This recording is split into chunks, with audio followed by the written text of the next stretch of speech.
السلام علیکم دوستو، خوش آمدید۔ یہ سیریز گلشن محمد کا پہلا ویڈیو ہے۔ ہم اس سیریز میں نبی کے صحابہ کے بارے میں جانیں گے۔ یہ وہ لوگ ہیں جنہوں نے نبی سے عشق کی ایسی مثال پیش کی ہے جو اب کوئی نہیں کر سکتا۔ انہوں نے ہمیں اس شعر کا مطلب سمجھایا ہے کہ کی محمد سے وفا تو نے تو ہم تیرے ہے، یہ جہاں چیز ہے کیا لوح و قلم تیرے ہے۔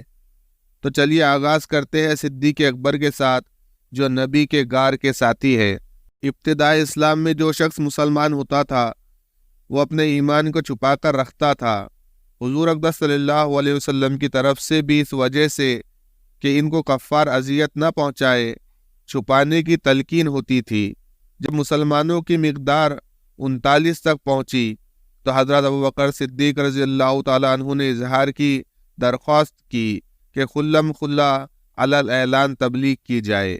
حضور صلی اللہ علیہ وسلم نے پہلے انکار فرمایا، مگر حضرت ابوبکر صدیق رضی اللہ تعالیٰ عنہ کے اصرار پر قبول فرما لیا اور ان سب حضرات کو ساتھ لے کر مسجد کعبہ میں تشریف لے گئے۔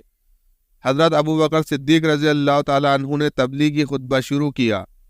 یہ سب سے پہلا خطبہ تھا جو اسلام میں پڑھا گیا، اور حضور اقدس صلی اللہ علیہ وسلم کے چچا حضرت حمزہ رضی اللہ تعالیٰ عنہ اسی دن اسلام لے آئے، اور اس کے 3 دن بعد حضرت عمر رضی اللہ تعالیٰ عنہ بھی اسلام لے آئے۔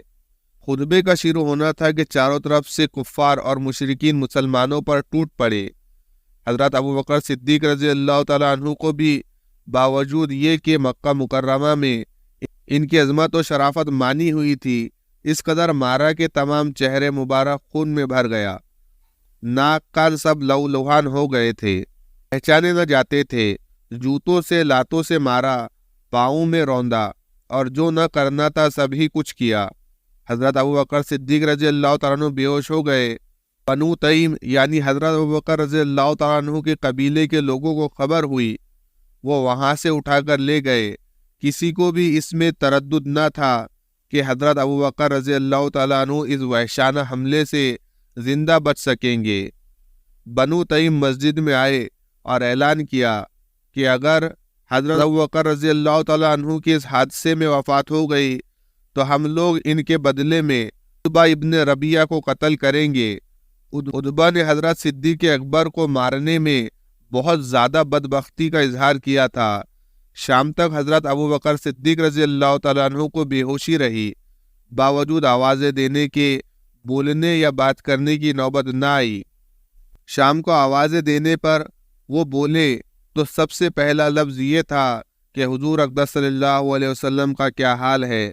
یہ ہے محبت نبوی۔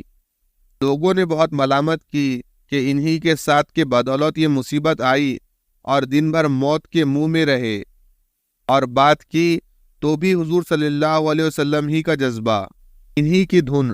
لوگ پاس سے اٹھ کر چلے گئے کہ ناراضگی بھی تھی، اور بات یہ بھی کہ آخر جان تو باقی ہے کہ بولنے کی نوبت آئی۔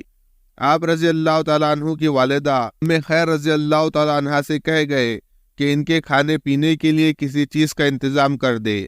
وہ کچھ تیار کر کے لائی اور کھانے پر اصرار کیا، مگر حضرت ابوبکر رضی اللہ تعالیٰ عنہ کی وہی ایک صدا تھی کہ حضور صلی اللہ علیہ وسلم کا کیا حال ہے، حضور صلی اللہ علیہ وسلم پر کیا گزری۔ ان کی والدہ نے فرمایا، مجھے تو خبر نہیں کہ کیا حال ہے۔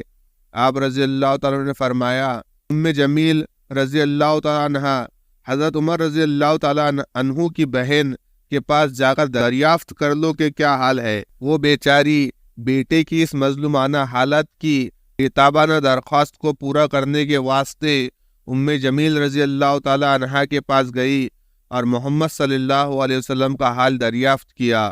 وہ بھی عام دستور کے موافق اس وقت تک اپنے اسلام کو چھپائے ہوئے تھی۔ فرمانے لگی، میں کیا جانوں کون محمد، کون ابو بکر؟ تیرے بیٹے کی حالت سن کر رنج ہوا، اگر تو کہے تو میں چل کر اس کی حالت دیکھوں۔ ام خیر رضی اللہ تعالیٰ عنہ نے قبول کر لیا، ان کے ساتھ گئی، اور حضرت ابوبکر صدیق رضی اللہ تعالیٰ عنہ کی حالت دیکھ کر تحمل نہ کر سکی، بے ساختہ رونا شروع کر دیا کہ بد کرداروں نے کیا حال کر دیا، اللہ تعالیٰ ان کو اپنے کیے کی سزا دے۔ حضرت ابوبکر رضی اللہ تعالیٰ عنہ نے پھر پوچھا کہ حضور صلی اللہ علیہ وسلم کا کیا حال ہے۔ ام جمیل رضی اللہ تعالیٰ عنہ نے حضرت ابوبکر رضی اللہ تعالیٰ عنہ کی والدہ کی طرف اشارہ کر کے فرمایا کہ وہ سن رہی ہے۔ آپ نے فرمایا کہ ان سے خوف نہ کرو، تو ام جمیل رضی اللہ تعالیٰ عنہ نے خیریت سنائی اور عرض کیا کہ بالکل صحیح سلامت ہے۔ آپ نے پوچھا کہ اس وقت کہاں ہے؟ انہوں نے عرض کیا کہ ارقم رضی اللہ تعالیٰ عنہ کے گھر تشریف رکھتے ہیں۔ آپ نے فرمایا کہ مجھ کو خدا کی قسم ہے کہ اس وقت تک کوئی چیز نہ کھاؤں گا نہ پیوں گا جب تک حضور صلی اللہ علیہ وسلم کی زیارت نہ کر لوں۔ ان کی والدہ کو تو بے قراری تھی کہ کچھ کھا لے۔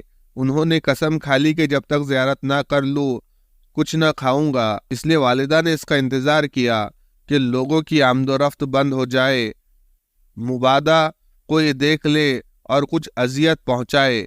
جب رات کا بہت سا حصہ گزر گیا تو حضرت ابوبکر رضی اللہ تعالیٰ عنہ کو لے کر حضور صلی اللہ علیہ وسلم کی خدمت میں ارقم رضی اللہ تعالیٰ عنہ کے گھر پہنچی۔ حضرت ابوبکر رضی اللہ تعالیٰ عنہ حضور صلی اللہ علیہ وسلم سے لپٹ گئے۔ حضور صلی اللہ علیہ وسلم بھی لپٹ کر روئے اور مسلمان بھی سب رونے لگے کہ حضرت ابوبکر رضی اللہ تعالیٰ عنہ کی حالت دیکھی نہ جاتی تھی۔ اس کے بعد حضرت ابوبکر صدیق رضی اللہ تعالیٰ عنہ نے درخواست کی کہ میری والدہ ہے، آپ صلی اللہ علیہ وسلم ان کے لیے ہدایت کی دعا بھی فرما دے اور ان کو اسلام کی تبلیغ بھی فرما دے۔ حضور اقدس صلی اللہ علیہ وسلم نے اول دعا فرمائی، اس کے بعد ان کو اسلام کی ترغیب دی، وہ بھی اسی وقت مسلمان ہو گئی۔ عیش و عشرت کے وقت محبت کے دعوے کرنے والے سینکڑوں ہوتے ہیں۔ محبت، عشق وہی ہے جو مصیبت اور تکلیف کے وقت باقی رہے۔